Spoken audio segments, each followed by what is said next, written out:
right, cool. All right, we're here with Goduar, and I picked up something he's got here in his shop, Healing Nature, and it says, I am in control of what I am creating. I am in control of my own happiness, with his name on it. Now, I wanted to bring that in and start the show with that because to give a little background, if you're saying that, I'm assuming that you came from a place where you didn't know that at a point. Sure. So where did it start for you where you started to be able to control your own happiness and control your own self, body, mental, emotional being? If you could give us a rundown. I think that, like most people, we come from, everybody has a past. I have a traumatic background. And a lot of trauma. I think back in the 90s, there was a book called Coldest Winter Ever. And the author, her name was Sister Soldier. It's a very, very big book. I mean, late 80s, 90s. And in that book, there was an excerpt that always stayed with me. Sister Soldier said, every black face has a story. Some are more gruesome than others. And I remember that because my story was the same trauma. I spoke about the same trauma year after year, decade after decade. And I realized that it was like a shadow. It was always with me.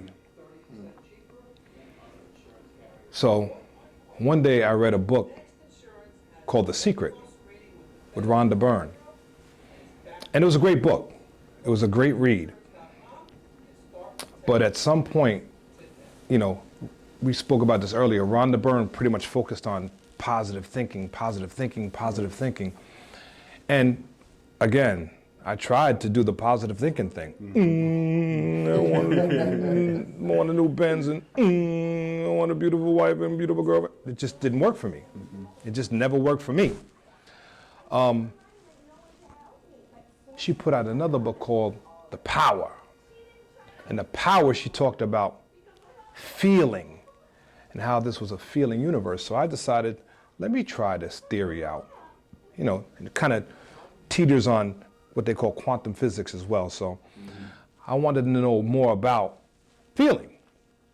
And if this is a feeling universe and I'm in control of it, I should know everything there is to know about it. And so I did a little bit of research and I realized that, to take a long story short, everything in this universe, everything in this world is composed of electromagnetic energy. That's what they call it in America or in the West, electromagnetic energy. But with different cultures, there's different names. Native Americans refer to it as the web. Some people call it the matrix. Some people call it God. Some people call it the universe. Some people call it different names. Prana. In India, they call it prana. But it's many different names for the same thing.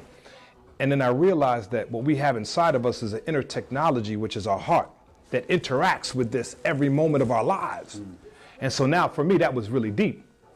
You mean to tell me my heart is interacting with the world that I live in every moment of the day, every second of the day? So I said, let me try this shit. So I started to use my intentions to create the change that I wanted to have in my life. And it really worked. It really worked. When I started using how I felt from a heart-based perspective, like Shazam, shit started showing up in my life instantaneously. Well, doing the research, I found out that this $1 million word called electromagnetic energy, and relating to the heart's electric field is over 100 times stronger than the brain's electric field. And the heart's magnetic field, magnetism we're talking about the science of magnetism now, is over 5,000 times stronger than the magnetic field that the brain possesses. So now it starts making sense to me. Attraction, law of attraction, bringing things to you. What's the science behind magnetism? It pulls in and it repels. So I started using my heart with the intention of creating what I wanted to bring to me. And again, it started working almost instantaneously. And I realized that if anything that I wanted, anything that I desired, if it didn't happen, I failed. Because the law never fails. That science, that law never fails. It's been here for millions of years. And I think that once most people tap into that energy that they have on, for themselves, they could change anything in their life. So that's where the phrase came. I'm in control of what I'm creating. I'm in control of my own happiness. Actually, that phrase came from me doing seminars. And at the end of each seminar, I'd be talking about things of this nature. But at the end of the seminar, I would have the audience repeat, I am in control. They would say, I am in control of what I'm creating. They would say, of what I'm creating. I am in control of my own happiness. So that's my way of planting the seed in the subconscious mind, in the hearts, in the minds of people to say, listen, you are really in control. Yeah. So many times we give away our power. We give away our power to the church. We give our power away to family members. We give our power away to significant others, wives, husbands. We give our power away to social media. We give our power away everywhere possible because there's always somebody waiting to take your power. Mm-hmm. You know what I mean? Without looking within. What do you have the power to do? Yes. And I say again, and I'll say it right on this podcast, I am in control of what I'm creating because I am in control of my own happiness. And so is everybody else. You read a transformative book, a couple transformative books. Sure. And I'm not a big reader. I'm not a big reader. Right. Well, you read the right ones, right, apparently. So it got you to this point of realizing your own potential and how you can use it and what you can use it for. And so along this journey, when did you pick up Dr. Sebi and his teachings? Okay, so Dr. Sebi has been a very important part of my life for the last 35 years or so. And him and his wife Maya, and that's where the original teachings come from. I'm from Brooklyn. He stayed not too far from me. They had something called the Fig Tree. So Dr. Sebi's always been there, kind of like there, and the teachings have been there. And don't ask me how, but I was able to break down his teachings. When he would speak it, I was able to it just made sense to me. Mm-hmm. Alkalinity, alkaline herbs, acidity. Acidity is the enemy. Acid-forming foods in the body is the enemy. You know what I mean? And it just made sense to me. So I stayed on that path studying intensely for many different years. And may he rest in peace also. Mm-hmm. So it just made sense to me. And then when I would use the herbs and the products and I see benefit, and I would refer the herbs to other people, and I see the benefit in them, I said, this is where I need to be, Now, on a side note, I spent many years in the entertainment business. And a lot of people, this will be their first time hearing this. Even back then when, I'm doing business with 50, I'm doing business with Jay and blah, blah, blah, I'm using these herbs then. Okay. You know what I'm saying? And a lot of people didn't know that. They just thought I was this wild dude from Brooklyn, just in every party, just on every stage, just wilding. But no, these herbs have really pretty much been the foundation of my life, And I gotta say this, because none of this would even exist if it wasn't for my partner. And her name is Kim Weldon. You know what I'm saying? She's my better half, and she's involved with healing and wanting people to get rid of human suffering. That's her goal. She wants to remove human suffering from the population. You don't understand? So when we met, we just put our hearts together, and we created this. I was doing what I was doing before I met her. She was doing what she was doing before she met me, but we were both walking in the same direction in terms of healing. Mm-hmm. In fact, one of our biggest motto on the front of the window says, healing the world one person at a time. Yeah, it is. So, Kim. Shouts out to Kim. Sounds like y'all make an extremely dynamic. Yeah, she's a beautiful soul, man, and she's really intelligent, really smart woman. Yep. So, you start this journey, y'all connect, and we're out here in Port Jefferson. Port Jefferson, New York. Port Jefferson. Right. So Port that's what Jefferson. I want to get to. Yeah. What And I'm from Brooklyn, New York. Yeah. And I'm in Port Jefferson. You sound like you say like you can't. How did I get here? Let's talk about it. Do you want the real? Please. Do you guys want the real? Please. Because listen, one of the things I do is I speak freely, and that's why this whole thing with me works, because I'm able to say what I want to say. I'm not good with scripts. I'm not good with pretending. You want the real, I'm gonna give you the real. Please. We were having dinner. Me and Kim was having dinner. A place called the Danford, right down the block, right next to the water. Beautiful, spectacular view over here too. You guys got to get out of here. So anyway, we're having dinner, and I think I had a few apple martinis. Okay. By the way, they're very acidic. Stay away from them. But I was drizzy. From just two, I was like, woo, Lord. Because I'm not a big drinker. I'm like, Lord, shit. So we're driving down this block, and then I see a little sign that says for rent. I'm like, stop the car. I jumped out, took my phone, took a picture of it, the number, and I called. I didn't know what we was gonna put here. Mm-hmm. I have crystals at my house, you know, so I have a lot of crystals actually. So I said, okay. Next day we came, the guy told me the numbers, the landlord told me the numbers. I said, okay, cool, we're gonna open up a crystal shop. So I go out the door and I turn, and there's a crystal shop right here. Oh. And not only is it a crystal shop, it's the biggest crystal shop probably on the East Coast. One of them, you know what I'm saying? And I'm like, whoa. I said, well, I can't do that. You know, I'm integrity based, I'm not gonna do that. Right. So I said, well, shit, what else do I have? The next morning I'm thinking, well, what else do I have? I said, I have mad herbs. This is what I have in my house. It's piled up, you know what I'm saying? Because I was using them. And then we said, listen, why don't we make an herb shop, an alkaline herb shop? And I said, all right, cool. And that's what happened. And to be honest with you, and this is gonna be a shocker, I don't know if you see the shop, but we've only been here not even a year and a half. Oh, wow. Really? Not even a year and a half. I thought this was like a 10-year-old, 15-year-old No, story. it feels like that. Mm-hmm. But we've only been here for a very, very short time. Actually, September 5th is going to be our 2-year anniversary. Wow. You know? Wow. Yeah. So in the midst of COVID and the world shutting down. We opened up right in the middle of COVID. In fact, we went to China for other business. We came back, and honestly, my family was like, how did you get to China during this time? Right, how did you? It was just regular planes, and it's just, yeah, we was just moving around. 17. Well, that's what we do. We do a lot of traveling. We travel. We don't give a shit. We go. Yeah. You know, not only do we harvest a lot of our herbs, but when we want to go, we go. But this was right before COVID. In fact, when we came back, everybody started getting sick, and my family was like, "You did this." My family was like, "You did this." And I remember certain family members, I'm not gonna blow your shit up right now, but certain family members say, I'm gonna call CDC on you. Because you know, the whole hype was like, China. Right. So certain family members like, you did this and I'm calling CDC because you did this to the world. Jesus. Of course we had nothing to do with this, you know what I'm saying? Because in China, nobody was sick, you know what I'm saying? But when we came here, the next day, like everybody was sick.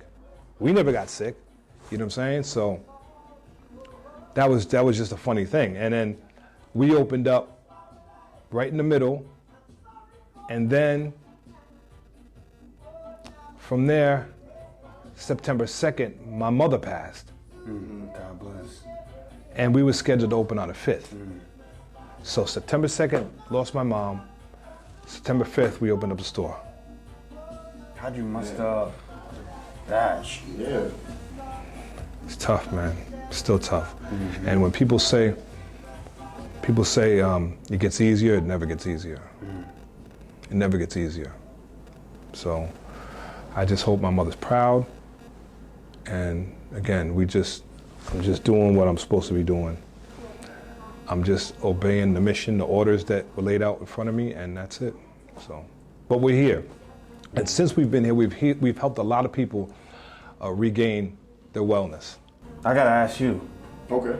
Being in this shop, talking with this man, the genius, Mr. Goduar, does it give you any feeling of wanting to maybe change some things. Listen, man. You know, I mean, we did do Ramadan, the conversation yesterday, and I feel like it wasn't on accident that this worked out to be, how it worked out. God talking. But no, like coming into the store, it's been like the minute I walked in, it felt like familiar. It felt like home in essence. And like you said, in the Caribbean, that's like the kind of feel you get when you go to certain like personalized shops, like family owned type of thing, where it's like, okay, like I feel like I'm supposed to be here. Right. But I'm in Port Jefferson. I've never said anything about feeling like I feel At home in Port Jefferson or any port on the north side of Long Island at all. That's but funny. Just like coming in here, it felt like, okay, something. I feel a change coming. I feel a change from within myself at least, because everything just from the timing of our schedules. MU was supposed to be one of the first episodes we did, not the only one we did. And then from that conversation to come into a place where it's like, this is very practical stuff. It's teas, mixtures, soaps, deodorants. All natural, no all chemicals. All excuses are in the car. You come inside and you see, he said 30 years he's been doing this. 30 years. Fine, chilling, got a wife, business, thriving. But he has his wellness and he wants to help. So I feel like it's home in a lot of ways. Okay. It's good to hear. And they're coming from not only Port Jefferson, of course we serve this community, but we serve all communities. They're coming from Bronx, they come from Brooklyn, they coming from Delaware, they come from all over to get here. The people are coming here. We also have an online store, which is just as impressive. So people are coming to get these herbs. You know what I mean? And it's like conversion, because when Port Jefferson meets the hood and everybody's in one store and everybody's getting along and everybody's vibing, everybody's falling under the same banner, and that banner is peace and wellness.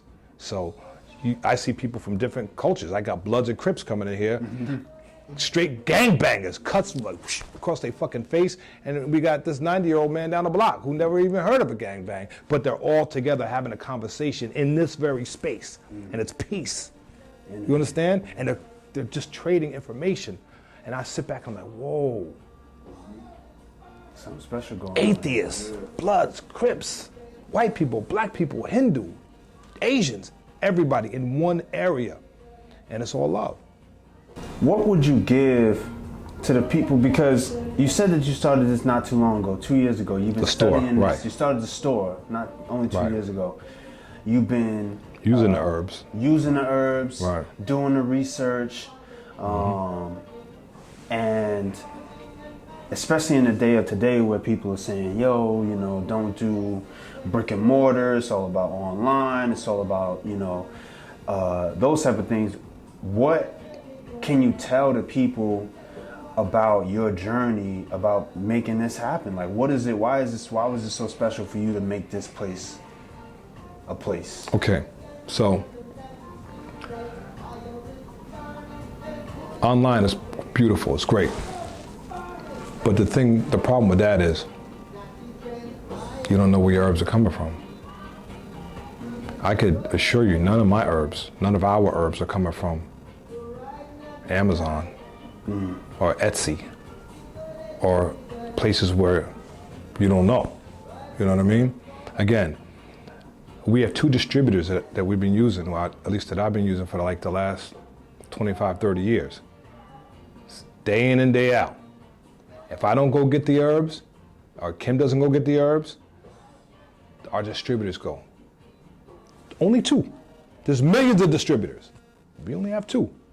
You know what I mean? So we're involved in every step and every aspect of harvesting these herbs and bagging these herbs. You know what I'm saying? And weighing these herbs, and we use the herbs, we consume the herbs, so we know how, for the most part, the body's gonna respond to it.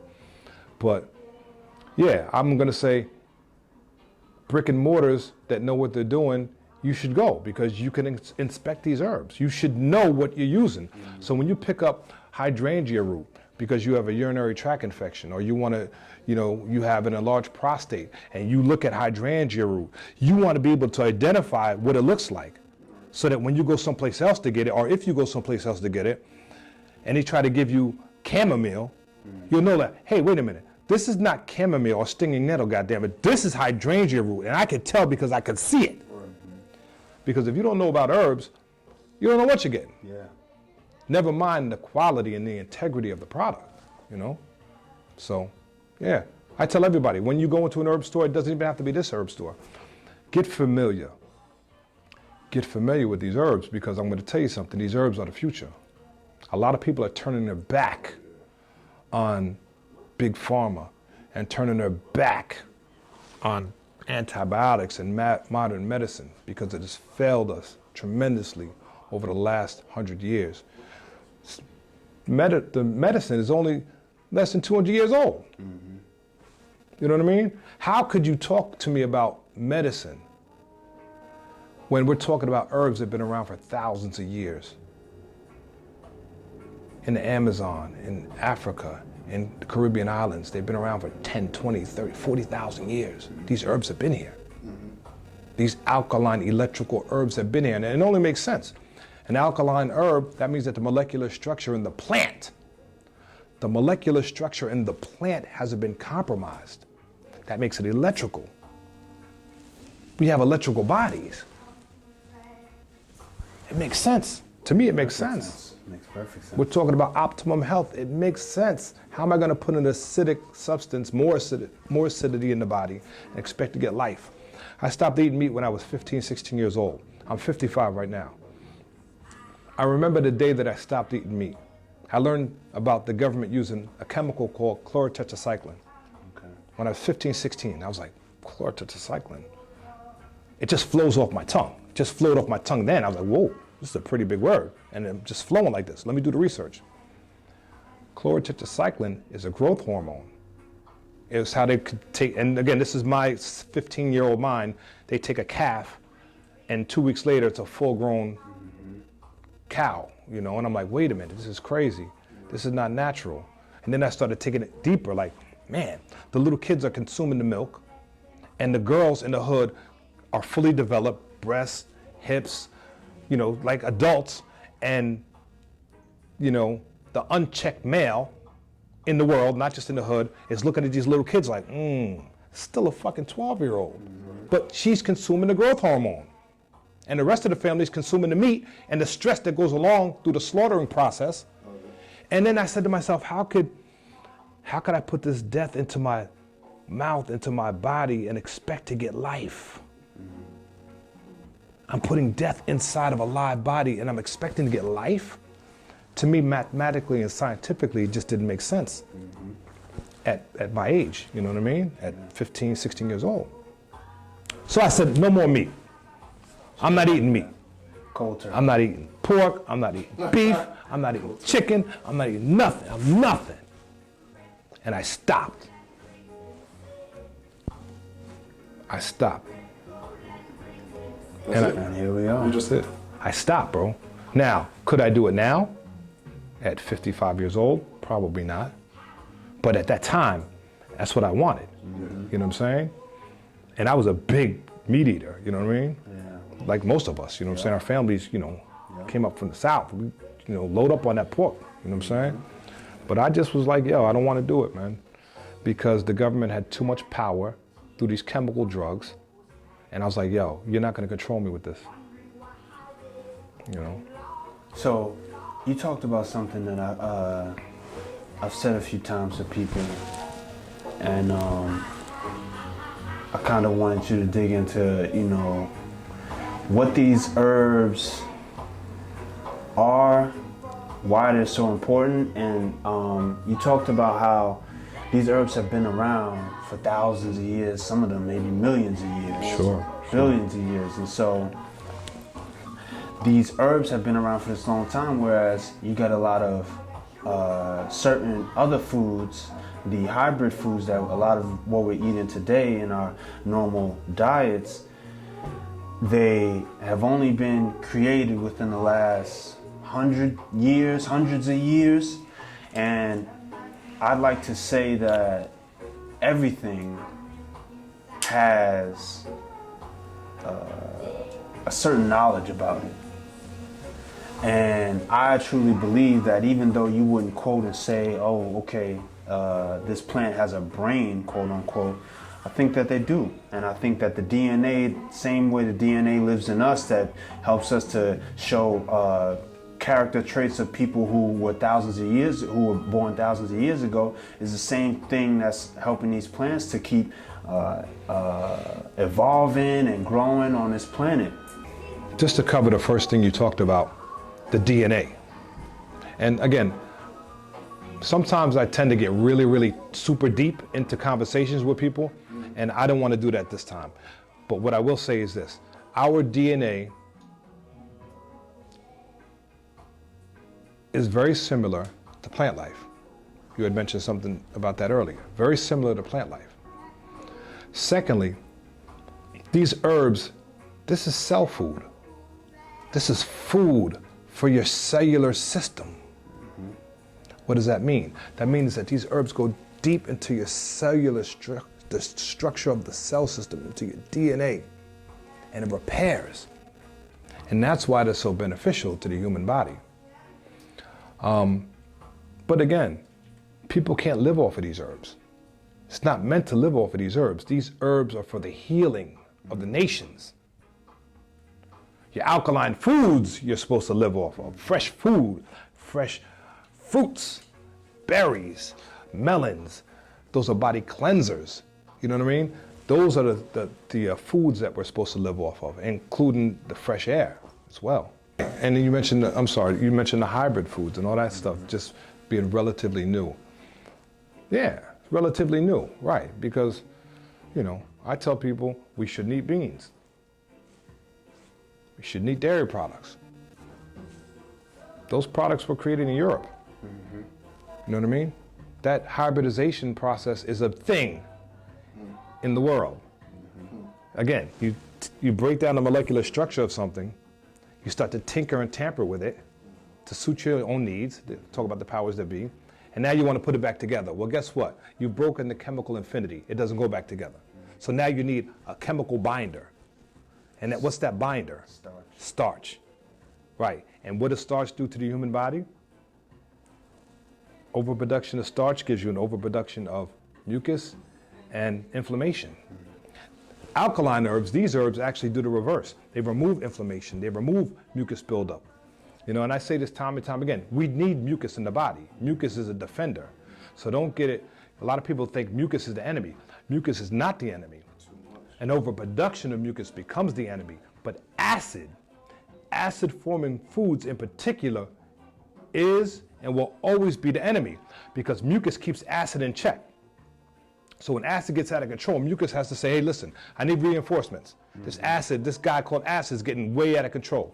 So now the reinforcements come out, and then you keep consuming these acid-forming foods, and all this stuff is happening to the body. Now mucus has to say, listen, we need more. We need more help. And now you have an overproduction of mucus. You know what I'm saying? And that's definitely no good for the body. You know? You talked about, briefly about alkaline foods. Where can people find them? You know, where can you go? Like somewhere that you can actually trust that, okay, this wasn't grown in a process that probably compromises the point of me eating the fruit in the first place. Right. Or the berries or any of those things. Well, I mean, we have an alkaline food chart in the store. So we encourage everybody to come down when they do come down and take pictures of it. I remember, and this comes from Dr. Sebi's, he created that alkaline food chart. But I've noticed since then, there's been like a lot of deviation from it. So now you go online and you see carrots in the mix. You see broccoli. You see all these different things on the alkaline food list. You see commercials with Dr. Sebi's face on it, and there's a carrot right next to somewhere in the basket. I'm like, wait a minute. I've been around for a long time. And I remember vocalized right against carrots. I remember the videos where he would break down all the things that are acidic.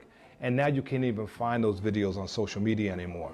They've removed thousands of his videos over the years. So it's hard to find things that you could trust, but yeah, I'm sure it's out there. If you ever want to stop by or you want us to email you a copy of it, we could do that for anybody out there in the listening audience, no problem. But for the most part, if it has a seed, it's good. If it has a seed, it's good. But now we got seedless grapes. We got seedless raisins. We got seedless this. What does that mean? They What does that went in and, mean? took the seed out. Now, genetic engineering once again. And how could we think that this is even a surprise? Because goddamn it, you did it with the motherfucking dogs. You look at these dogs, there was only the wolf and the dingo and the hyena. And Wild dog. now you got all these different, you got a watchdog, you got a German Shepherd, you got a Shih Tzu, you got a Pit Bull, you got all, listen, this is science, scientists at their best, what they call their best, tinkering and tampering with DNA. You know what I'm saying? They're making and creating all these dogs. Nature doesn't produce a carrot. Nature doesn't produce a German Shepherd. Nature didn't produce those things. Man produced those things. So I knew this a long time ago, and I said, listen, they're doing this now with dogs and cats and everything else, plants and everything else. It's only a matter of time before they start doing this to the food. And here we are, 2022. Now we got what they call GMOs, which stands for what? Genetically modified organisms. Genetically modified organisms. Genetically modified organisms. Why does it have to be modified? Because it wasn't good in the first place, you know? That's why. Now we getting into something deep, but Or maybe it was good, but it wasn't profitable. Yeah. You know? So at the end of the day, all of this is about money. And a lot of people are losing their lives and their livelihoods because of the powers that be and the greed that they want and the power that they want. So stores like Healing Nature is just saying, hey, we want to give you back the power. Hence, you opened up the segment with, I am in control of what I'm creating. I am in control of my own happiness. Well, that's exactly what we're trying to do, is put the power directly in your hands. That's the goal here, you know? Your mama ain't gonna give you the power, because she don't know. exactly. Yeah, she don't. Your daddy, he ain't gonna give it to you. You're not gonna get taught in school about it. They teach you how to be powerless. They teach you how to work for the system, the machine. Individuals get killed quickly. Individual thinking. So I say this, everybody get the power to heal themselves in their own hands. And they refer to me and Kim as healers. You know, we're not healers, man. We're not healers. We're regular people who have paid attention to this thing called life. We pay attention. That's what we do. We pay attention to what's going on. We pay attention to how people are being easily led in the wrong direction and controlled by their health. You ever have a bellyache where it's so bad you feel stuck to your bed? Like you can't even move. Like your intestines, everything is just like, oh, I can't even move.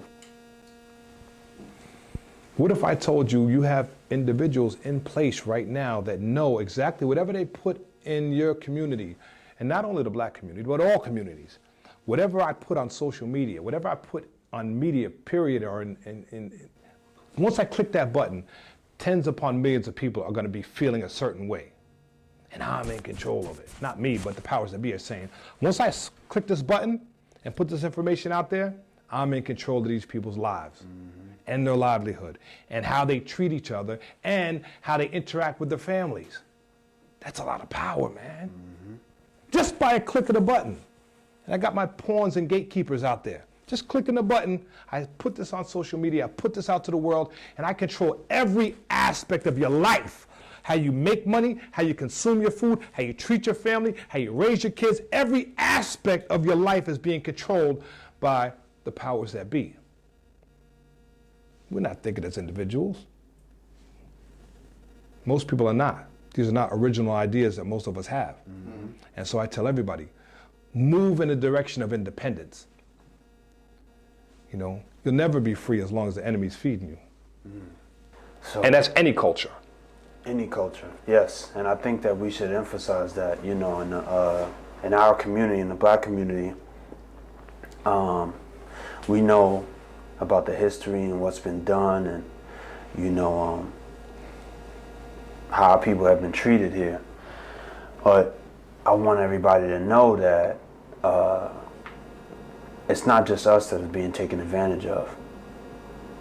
It's everybody who is not the heads of this whole thing. Right. And there's a small percentage of those people who are up there, and the majority of us are left down here to our own devices, and they're the one controlling the devices. So it's not just us. It's all cultures, all people Right. on this planet. And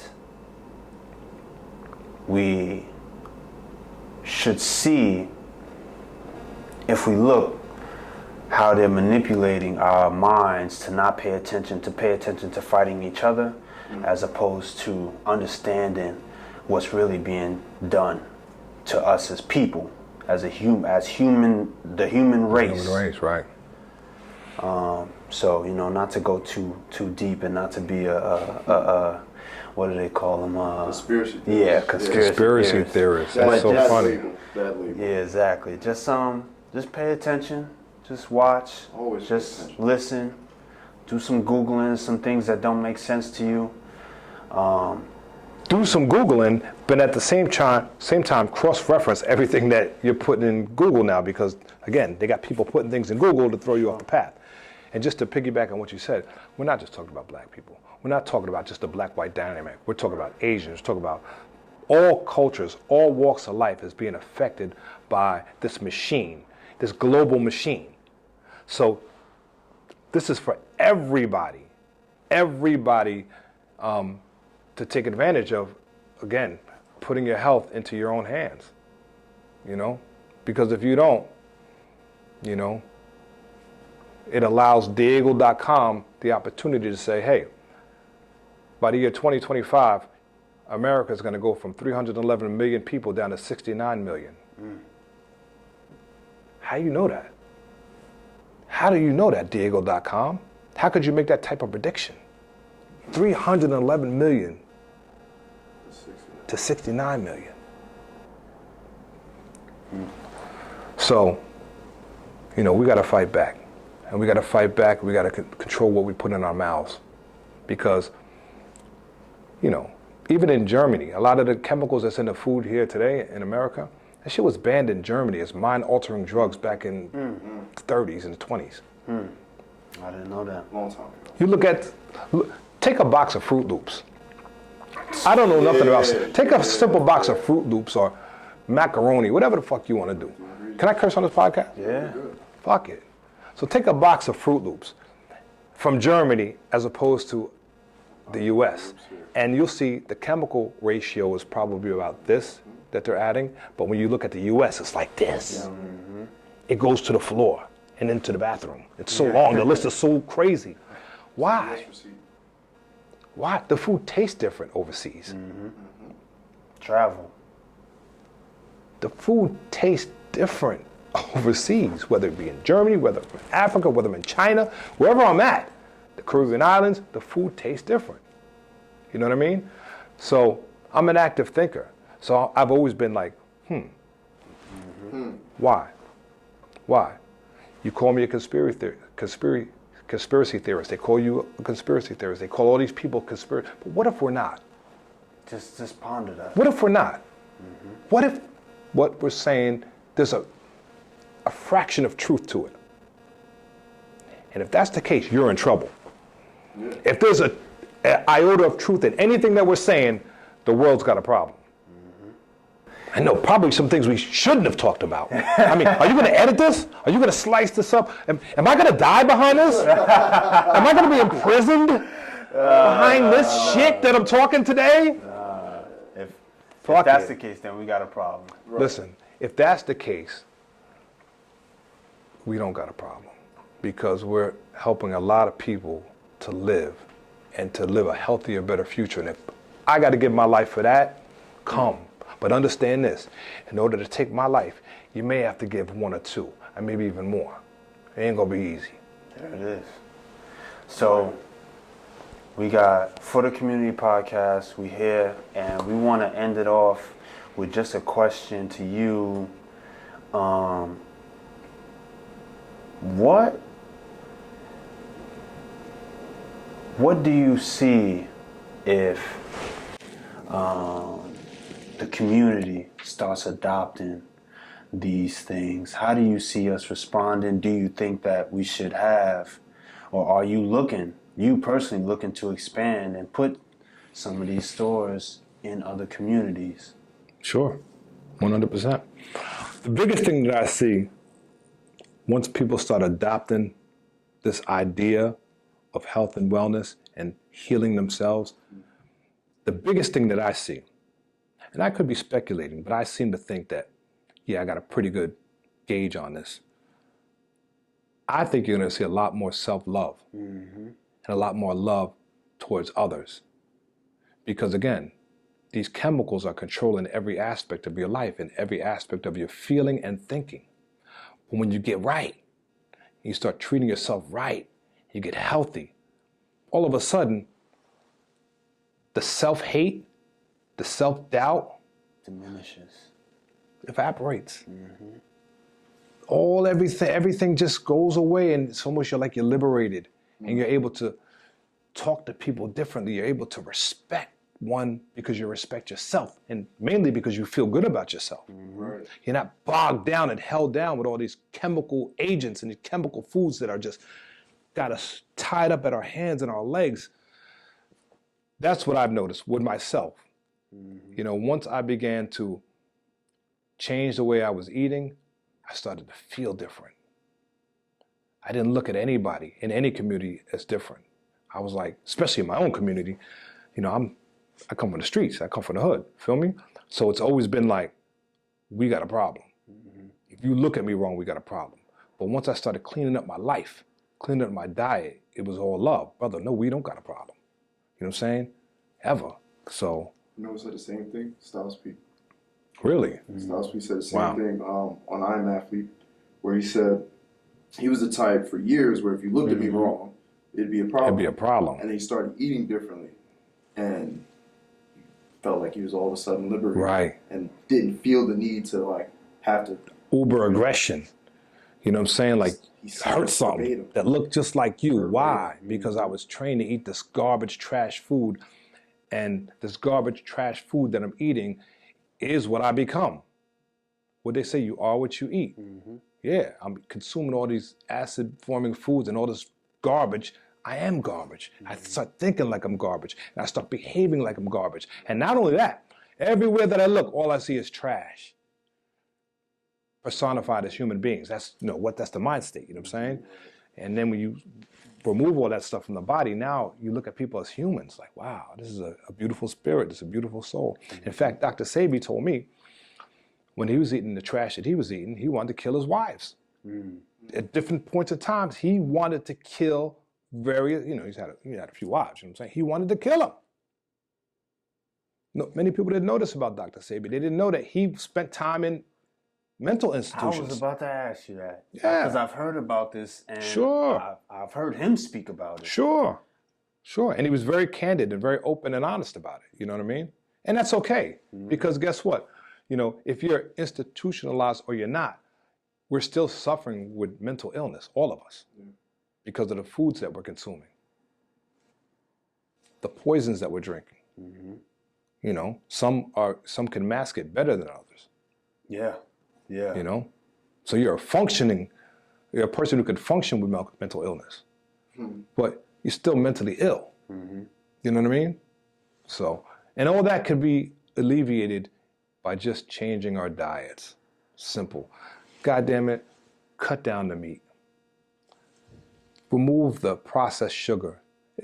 I'm telling you what it is. Nobody comes out and says, what do I need to do to change this? Stop eating the bullshit meat. Stop eating the pork and the beef and all that shit. Stop eating the processed foods and the sugars.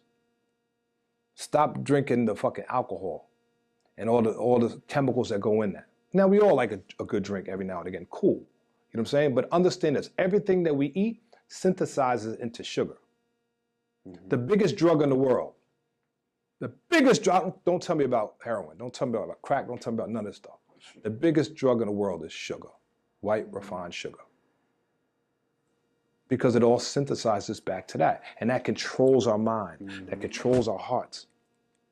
Shit. Remove sugar from your diet, in a month, and your diabetes is gonna go away, your blood sugar, your everything, every aspect of your health and wellness is gonna improve.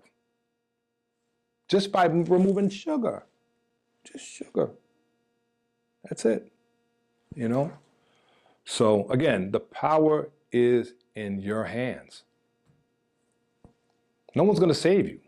No. Jesus is not gonna come down on a white cloud and zoom around your neighborhood or your borough or your state and handpick you and save you. This is not gonna happen. The preachers, he don't got the Bible with the right answers in it. We've tried that already. We've been there. The politicians don't give a fuck about you. They're not gonna save you. You can't namaste your way out of this. You can't pray your way out of this. You can't hold hands and kumbaya your way out of this. You can't. It's been done already. It's been tried already. And I'm practical.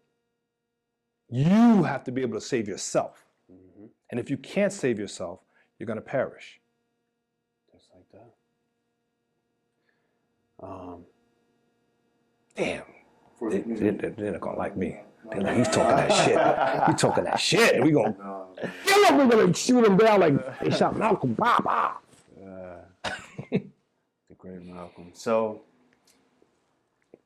I like the way that ended. Yeah. I like the way that sounds. I like the way, or not the way that ended. I like the way that started, because this is a start to a nice relationship. Not only for the community and healing nature, but God willing, we're gonna get at least one of you to come by the shop, at least one, and then if we get one, then he's gonna bring a friend. That's two. So how about this?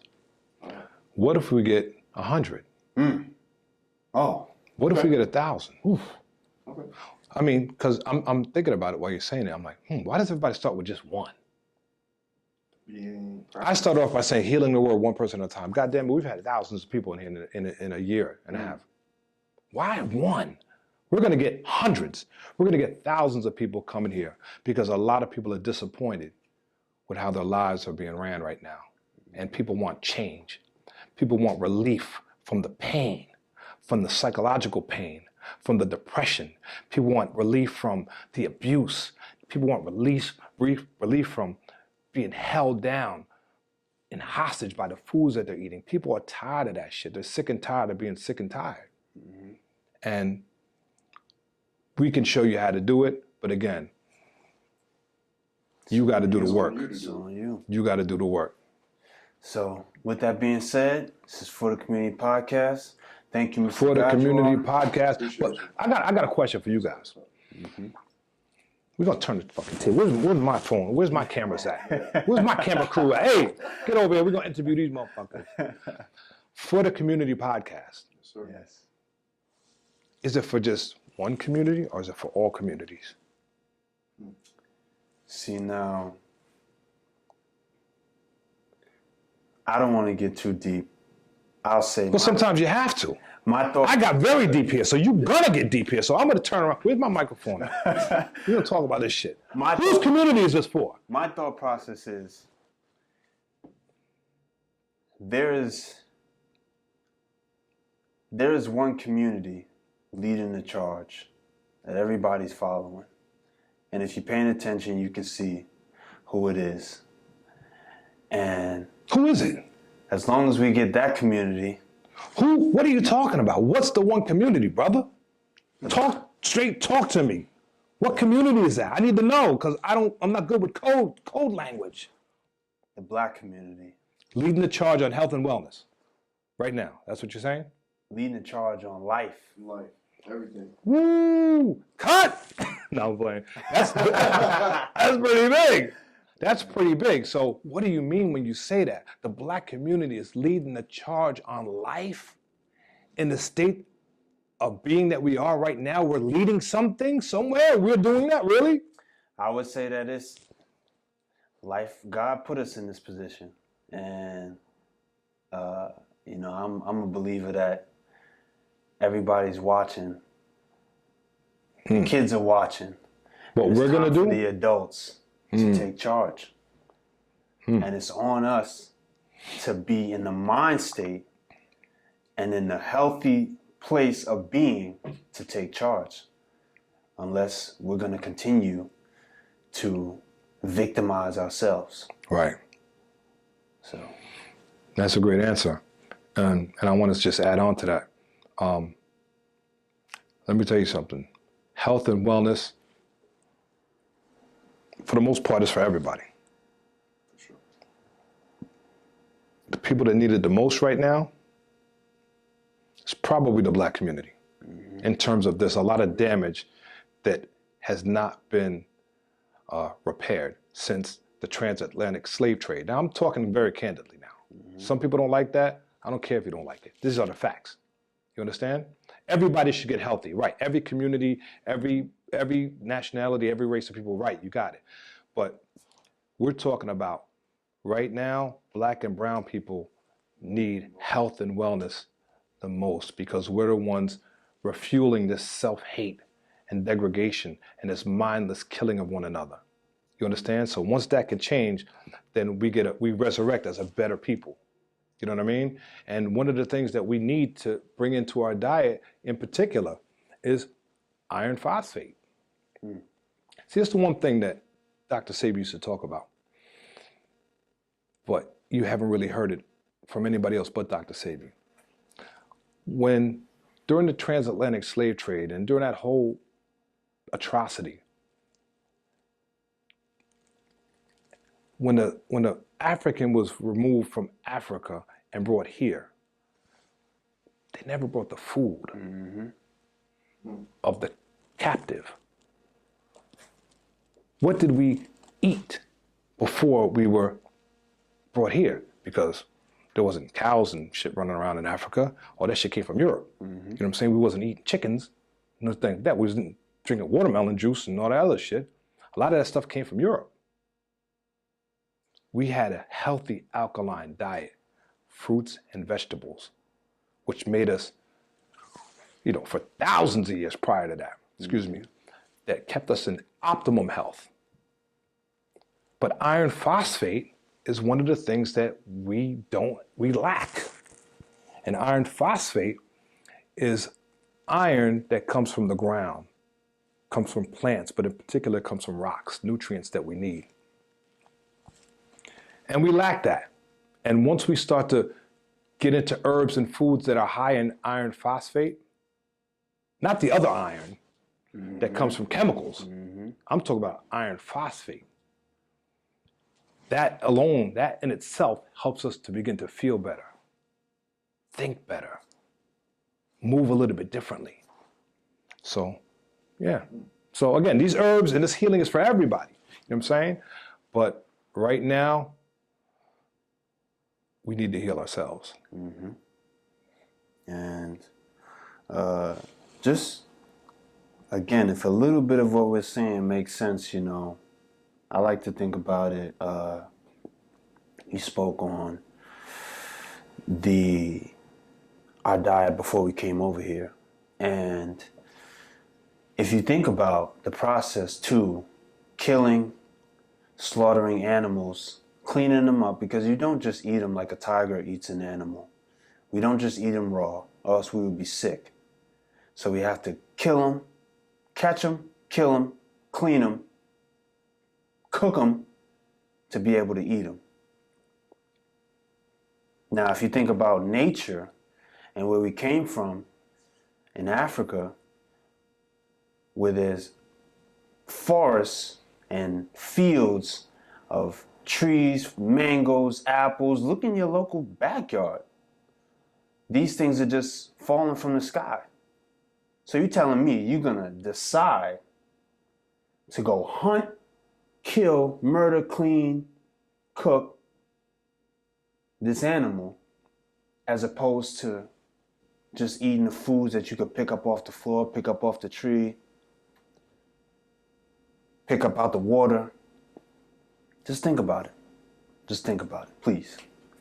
And on that note, respect life. Respect all life. I was learning. This episode. I'm sorry for everyone I talk a lot, but you got to sit back and learn and listen sometimes. So. And when you respect life, Again, when you change how you feel, change how you eat, everything else around you must change to support those good feelings, number one. And number two, when you make that change, you don't want to kill anything. You become less barbaric. Talk about it. Less deceptive. Less deceptive. You don't want to hurt anything living. You know what I mean?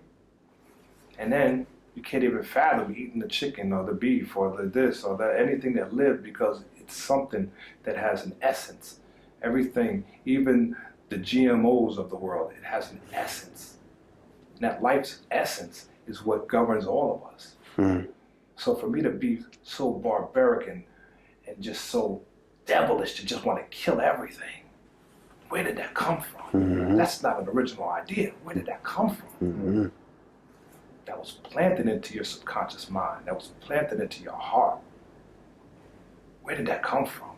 Because it's definitely not your nature. To want to kill everything. I mean, everything?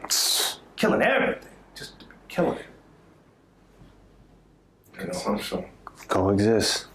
Coexist, right. For the community podcast, we're gonna bring thousands in here, as Goduar said. All right. Not only in here, we're going to bring thousands upon thousands to the podcast.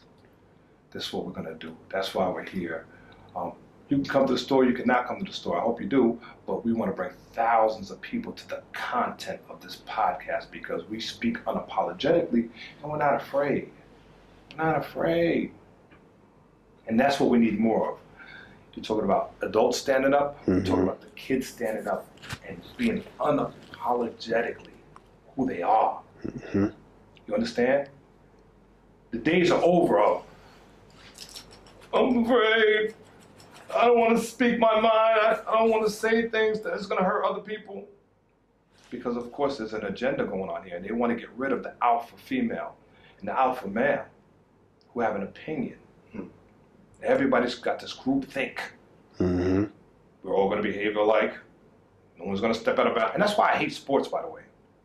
Because as a youngster, I hated sports. I loved to interact and play sports. But I was like, how am I sitting in front of this goddamn TV and watching everybody do the same thing every week, every weekend, the same moves, everything is the fucking same on the football field, on the basketball. No one is being creative. Everybody's being told what to do. I'm watching a bunch of robots on TV. And I hate sports because of it.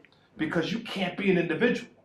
You have to be not only a team player, but you can't do anything remotely different than what they tell you to do. You got to stick to the script, and it's boring to me.